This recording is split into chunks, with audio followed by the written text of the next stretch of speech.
literally sweating. Tilly's still soaking wet. Her feet are dirty. That was not worth it. Come with us to try a doggy self-wash station for the first time. I am not lying when I tell you this was definitely an experience. I've always wanted to take Tilly to a place like this, but I always thought, why spend money on something when I can do it at my house? I did, however, think coming here, it would be more convenient, a little bit easier, more space.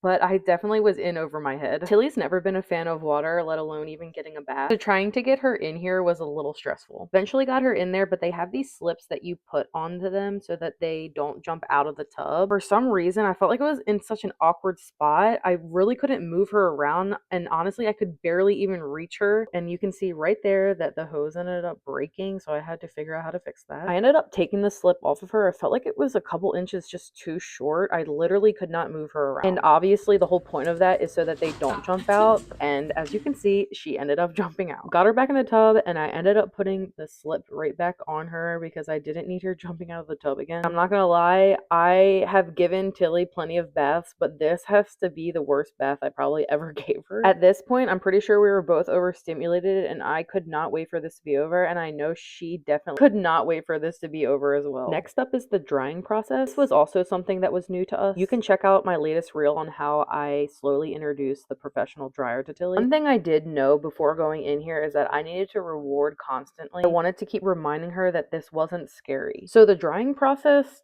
in the tub just didn't make any sense to me. I felt like it was impossible to get her dry because the water kept spraying up at her and her feet were just constantly wet. I could not dry them. Every time she sat down, her butt would be wet, so it was just like a never-ending cycle of trying to dry her. I'm open to constructive criticism, so if you have any advice, leave them down in the comments below. And hey, nothing against this place. They had everything you need, like shampoo, conditioner, ear solution, a dryer, and towels. It was just a me problem. Okay, now that I'm editing and putting this video together, I'm noticing that what I have Tilly standing on right there was a step stool. A step stool that I could have used, which would have probably made this whole entire process a lot easier. Anyway, $17 later and a little blow dry at home, this is what the final look is of this gorgeous, gorgeous girl. Thanks for sticking around.